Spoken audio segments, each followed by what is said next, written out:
Hello to everyone listening today. My name is Riddhi Nandakumar and with me is Sanjana Vidyathan. We're students from Dublin High School and we are part of students interested in medical occupations club there. We are here today to talk about respiratory therapy and the effects of COVID-19 on the respiratory health field with our special guest, Mr. Eric Tung. It's so nice to have you here, Eric. Would you like to introduce yourself? Yeah, hi everyone. My name is Eric. I'm a second year student at Ohlone College's Respiratory Therapy program. Cool. Thank you so much for doing this again. Yeah, of course. So, Mr. Tung, could you explain to the audience what respiratory therapy is? Yeah, so respiratory therapy is basically a specialty healthcare practice that focuses primarily on the respiratory system. So respiratory therapists in the hospital setting are focused primarily on treating the lungs and making sure people are breathing well. So that can include doing things such as administering lung medications, operating what's called mechanical ventilators, and using different oxygen delivery devices such as nasal cannulas, face mask, and just like a wide variety of oxygen delivery devices that are out there in the field. Cool. So you study at Ohlone College, community college. So what does a typical day of yours look like? Well, this past year has been anything but typical just because of COVID-19, but in terms of the program labs, and each semester we have clinical rotations. So for, I guess, the first year of the program, a lot of our course material is focused on just learning the basic concepts of respiratory therapy. So just getting acquainted to medical terminology and like all the different values that are used in the field.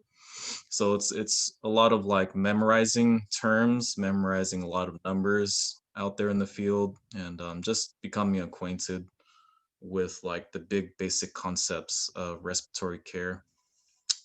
So I mean, I guess from a day-to-day standpoint for myself, it's just always reviewing information. Of course, you know, it's important to take study breaks and stuff, but um I guess typically just whatever is involved in you know, making sure you're successful academically. Okay. So, So what are your plans after? Did you have anything to say, Sanjana?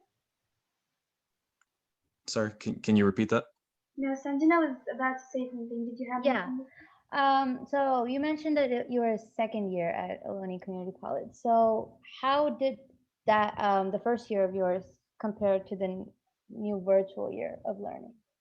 Yeah, so I mean, in the first semester that we had in the program, we were pretty free to just, you know, it was normal living pretty much. Like we were on campus, we were doing our labs normally. All our clinical sites were open. There was no worries about like, you know, the whole COVID thing because COVID wasn't even around then. Um, and so it was probably about midway through our second semester in the program where we couldn't come to campus anymore. Some of our, well, actually, a lot of our clinical sites closed down. So a lot of my classmates and myself were worried about graduating on time. The faculty were concerned about having us graduate on time and being able to help us complete our required clinical hours and stuff. So just everything that's changed since the first semester to the second, it's been totally different. But we've been lucky to stay on track because there are a few clinical sites that remained open for us to complete our requirements, and the faculty were able to reorganize the curriculum so that we can stay on track with what's required from the program. That's great. Thank That's you. awesome. Yes. So after you finish, so how long is community college? And after you finish, what are your next steps? And So this particular program, most respiratory therapy programs are about 2 years to receive your associate's degree. Um, I mean, for myself, after I'm done, it's pretty much just going straight into the workforce and yeah, just working as a respiratory therapist. And from there, I'm still in the process of deciding if I want to stay in the field of respiratory therapy. I might even pursue something else, just depending on how I progress through my career and stuff like that. Maybe I want to reach out into a different healthcare position. So I'll just be taking my time just to feel out the career and other options that might be open to me where I might have an interest in. Okay, that's great. So what challenges do you face, especially being in such a high stress field like the respiratory field? And what are some rewards that you get out of it? Yeah, so with respiratory therapy itself, a lot of the professionals that we've run into, and even some of our faculty, talk about how a little bit more relaxed the position can be just because we have, I guess, one organ system to focus on, which is the lungs. But at the same time, because we are focused on the lungs, it can be a more intense type of position because if your patient's not breathing, then they're probably going to be dead pretty soon, right? Yeah, yeah, So as far as like thinking about COVID and how it's impacted the field, it's made things more stressful. Aside from talking about like the whole student aspect of what I just mentioned earlier, um, it's just kind of made things a little bit more busy in the hospitals from what I've seen in my clinical experience so far. Some hospitals have gotten busier at certain times in the pandemic, such as like around Thanksgiving and Christmas, where they saw COVID spikes and stuff. So they've had to try to like rearrange staff scheduling and like their workload has just been a lot crazier from what I've been hearing and what I've been seeing. So it's definitely like made things more challenging for them just in terms of COVID.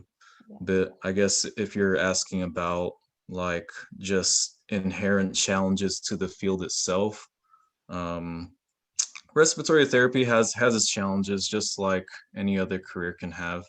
So with respiratory therapists, you're exposed to a lot of like the same bacterial and viral exposures that nurses can have because you're pretty much dealing with the same patients, but you're also exposed to the respiratory diseases, just like we're seeing with the COVID situation. So the challenges for that is there just as inherent as it would be for any hospital position. You're exposed to infectious diseases and stuff.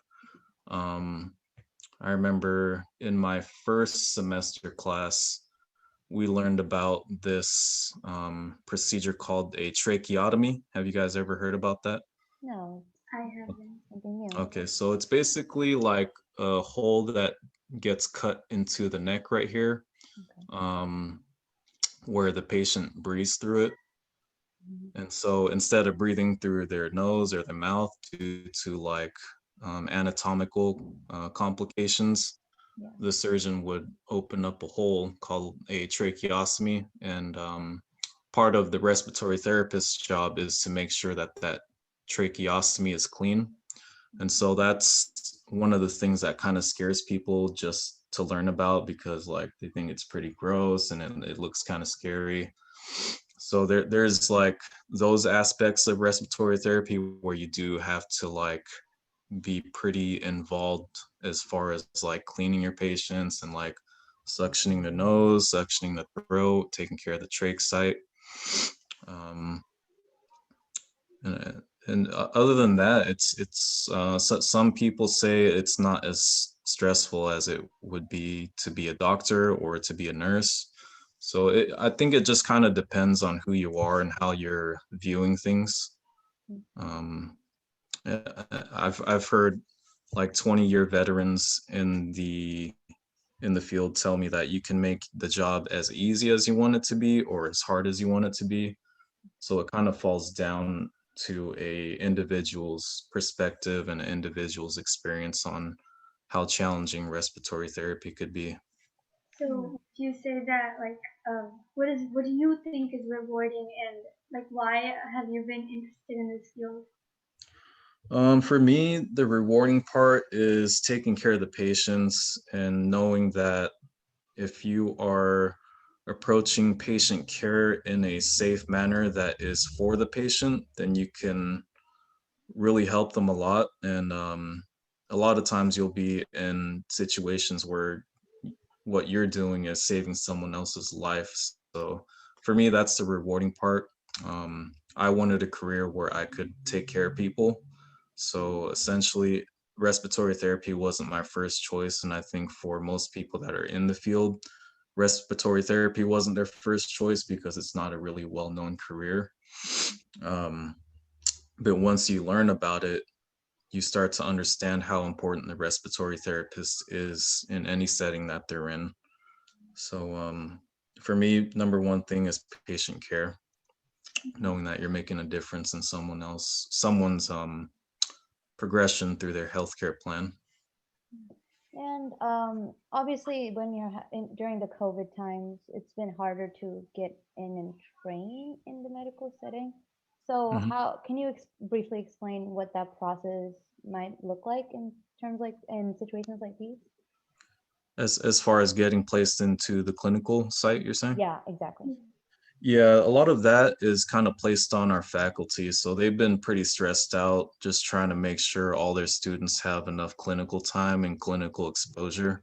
So us as students, we just kind of stand by and wait and pray or do whatever it is we do to make ourselves feel comfortable about the situation. But yeah, definitely once we're in there, we try to we do everything we can to just absorb everything that we're being taught by our preceptors. Hmm. Makes sense. Yeah, which is what like my other question was going to be about. So I was going to ask you more about how like COVID has impacted the field and like your education, the actual field itself. But you kind of touched on that. But I also think that like you'd have like job rate growth rates, right, because of this thing. So Mhm. yeah. Yeah, so I mean, I think with COVID, it's given respiratory therapists a little bit more, um, I guess, recognition in a Yeah. sense. Yeah. I think early in the pandemic, I saw like news reports and articles posted on Facebook about like respiratory therapists, like just kind of talking about the profession and their role in addressing COVID and stuff. So it's definitely given respiratory therapy um, a little bit more recognition in the sense that a lot of people still don't know what it is. And even through this whole pandemic, um, the spotlight still tends to be on like nurses and doctors. But I guess for the respiratory therapy students like myself and my classmates, it definitely gives us a confidence booster as far as like helping us to feel important in the sense that we are a big part of the healthcare team, whether the general public knows it or whether other healthcare professionals in the hospital want to accept something along those lines. Yeah, it's great that we are trying to raise awareness about different careers too, and it's great that you've given this presentation because lots of high schoolers, because we have lots of medical clubs in our school, and we have this thing called Biomedical Academy, so where Mhm. students can take clubs related. So they have it's an elective class where they get to learn about like lots of different medical things. So we definitely have a lot of students interested in this field. So through this podcast, hopefully we can like tell them more about what this um, job is and how important you are because you're very important. Yeah. Oh yeah, yeah, for sure. I mean, if you're thinking about just the title itself, respiratory therapist, that's essentially what we do. We're a therapist for the respiratory system. So, I mean, as far as like just a general description and a comparison to nursing is that nurses, they take care of like almost every organ system in the body, whereas respiratory therapists focus primarily on the lungs. But just because we focus on one organ system, it doesn't mean that our job isn't as important as a nurse's might be. Because if you think about the lungs, if your lungs aren't working, you're not breathing, your body's not getting oxygen, you're dead, you know. Yeah. So yeah, it is a very serious job, but it can be very rewarding at the same time because of that. Yeah. And on the topic of high school, and especially us being freshmen, trying to figure out our path in the medical field, what Mhm. advice would you give to high school students like us who are listening to the podcast about hoping to go into the medical field or the respiratory field in general? Yeah, that's a good question. So for anyone considering a job in healthcare, I would suggest that you ask yourself if you're willing to be in situations where you are exposed to something infectious and potentially fatal.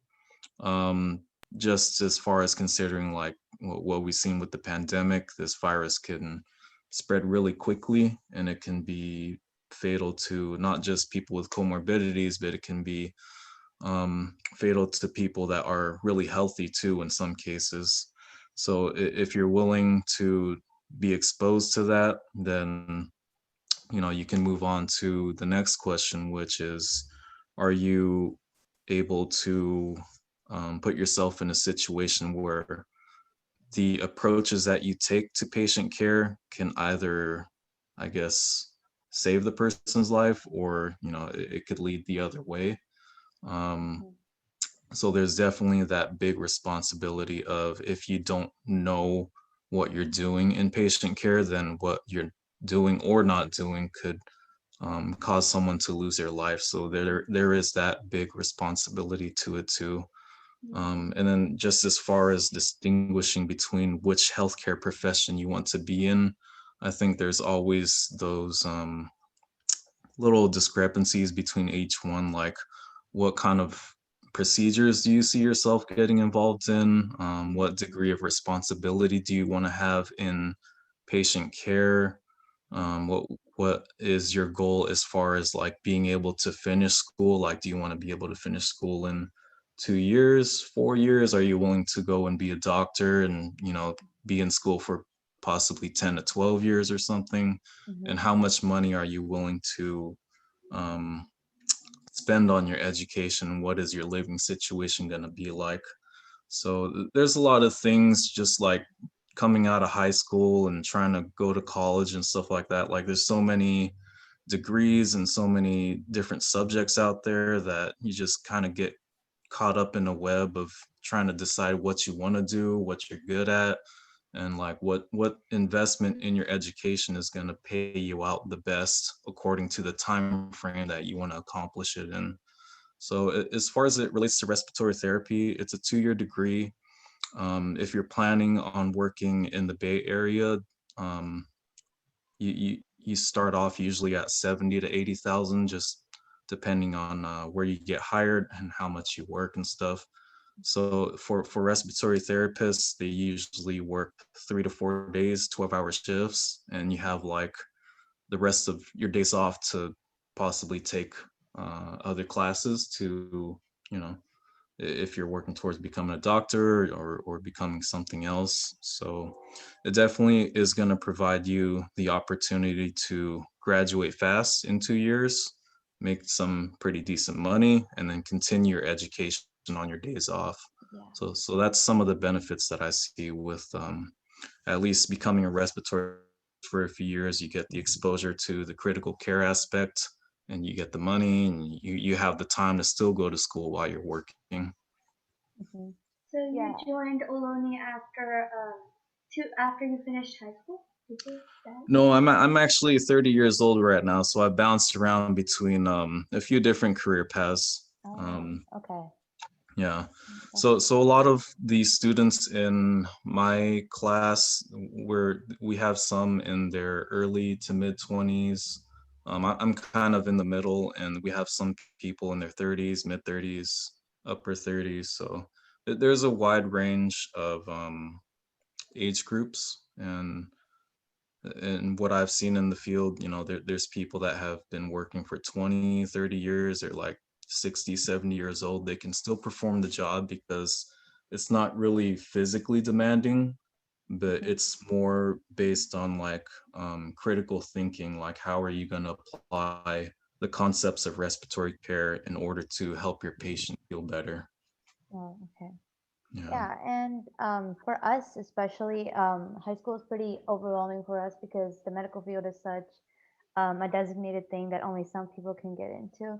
So the Yeah. preparation of that has been very overwhelming for us. What would you say has helped you in high school, like your studies, that has helped you later in college and stuff?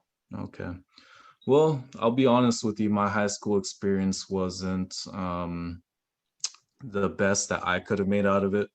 Hmm. I was kind of a troublemaker, so I almost became a high school dropout. So eventually, I got kicked out sophomore year. I went back to high school in a different county, Hmm. and I ended up getting my high school diploma. But once I had graduated high school, I was thinking about a career in the military or law enforcement. But once I had received a degree in criminal justice, I decided that that field wasn't for me. And I think just through conversation with other people, like anyone who's gone through college that either received an associate's or bachelor's degree, a lot of people end up not using their degree because they decide it's not for them too. And so they end up with like 50, $60,000 of debt, more or less. So I would say for anyone listening that is considering a career, like once you're done with high school, maybe just take like a year off, get your GEs done, because like any healthcare program that you're going to get into is just going to require the basic general education courses like math, English, public speaking, anatomy, physiology, chemistry, and stuff. Yeah. And then maybe make like a list of possible programs you want to get into.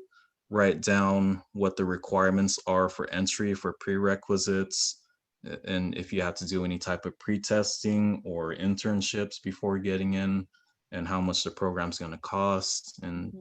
just kind of weigh out the pros and cons of what each choice is going to get you.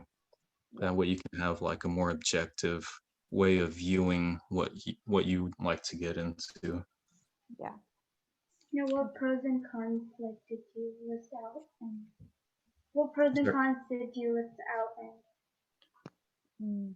how did you decide to finally settle on like Ohlone Community College? Oh yeah, I think she means the process. Why'd you choose Ohlone Community College out of all the colleges out there? Okay. Yeah. Yeah, so I moved up here from Los Angeles. So there was a respiratory therapy program at the college that I was doing my prerequisites at. And so when I got into their respiratory therapy program, I told them that I had also gotten into Ohloni's respiratory therapy program. Mhm. And the teachers in Los Angeles told me, if you got into Ohlone, you should go over there because they're better than us. And so I took their words to heart, and I moved up to the Bay Area and attended Ohloni's respiratory therapy program. And pretty much at all the clinical sites around here have confirmed that Ohlone has a very strong program. And statistically, they have very good passing rates and passing scores on the national board exam. So, that was kind of the main basis of my decision, is the reputation that Ohlone has as one of the, I guess, leading RT programs in the area and in the state. Mm, okay. Yeah. And And we hope that go ahead. things work out. Yeah. Yeah, yeah, Yeah. thank you. Yeah. Yeah, because it's always a toss up and like literally anything could happen. So yeah. Yeah, I think we're on the right track right now. So we've had we're lucky to have some very good faculty that are keeping us on track to graduation. Yeah. So you said Definitely. that you would have to work at clinical settings, right? Yeah. So you So would actually go to a hospital and you would. oh yeah. So pretty much almost every semester you have a clinical rotation, Mhm. and every clinical rotation varies in the amount of hours that's required. So basically what happens is our school is contracted with several different hospitals around the area, and they kind of, I guess, communicate how many hours they would like the students to rotate at that specific facility for. And what you'll do is you'll follow a professional respiratory therapist, and you'll pretty much like do the work with them. They observe you, they teach you things, and you're pretty much like, it's almost like doing an internship in a sense, where you're actually working there. Mm. So it allows you to like apply the concepts that you learn in the classroom, and it gives you the experiences of what's actually being done in the clinical setting as opposed to what you're learning from the books. Yeah, it's a different experience, hands-on than just the Definitely, books. yeah. Yeah. It's definitely the more fun program Yeah. because you're actually doing the work. Definitely. And Yeah. finally, how has social life been for you, especially with the community college in place? So how is balancing your work and social kind of Yeah, work? because you've moved here and you said that there are people with different age groups and also like, so how Yeah. did you find Yeah. support How do you find systems? friends? Yeah. Yeah. So I mean, the program is pretty rigorous in terms of like, sorry, one second. It's pretty rigorous in the sense that you will be spending a lot of time studying, but it's not so much to where you're giving up your life. So throughout the program, I've still been able to like go to family gatherings and just do stuff on the weekends and just have fun and stuff. So there is the aspect of time management in, I think, pretty much any kind of program you get into. Some programs might be more rigorous than others, but as far as the RT program that I've been in, it's pretty Yeah. it's not too demanding to the point where you feel like you've lost your life, you know. Mhm. Yeah, So Mhm. definitely. you definitely still have time to work and still have time to have fun and all that and hang out with people. Yeah. Not during the pandemic, but if things Yeah. were pre-pandemic. Yeah, Well, definitely. thank you so much for being here, Yeah, Miss you're Sung. welcome. You told me to call you Eric, but Yeah, I keep calling Eric you. is good. Yeah. Okay. I feel weird being called Mr. Tongue. I All feel right. weird calling you Eric. I But know. I kept like thinking, oh no, his name is Eric. I should have Uh, called it's, you. it's all good. I appreciate it.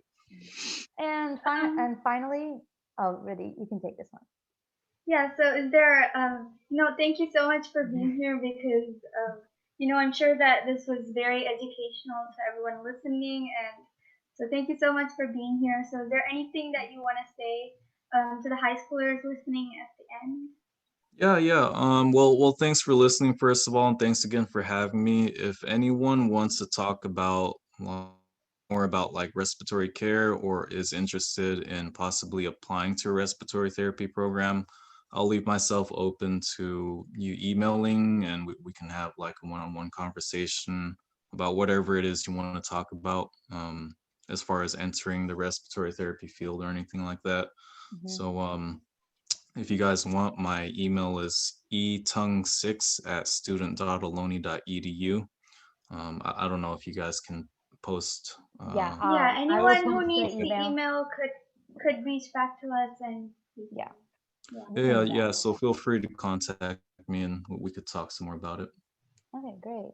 Yeah. Um, and thanks again, Mr. Tung, for your time. And thank you, audience, for listening to our podcast. We hope you learned something new and we hope you enjoyed this podcast. Bye. All right. Thank you.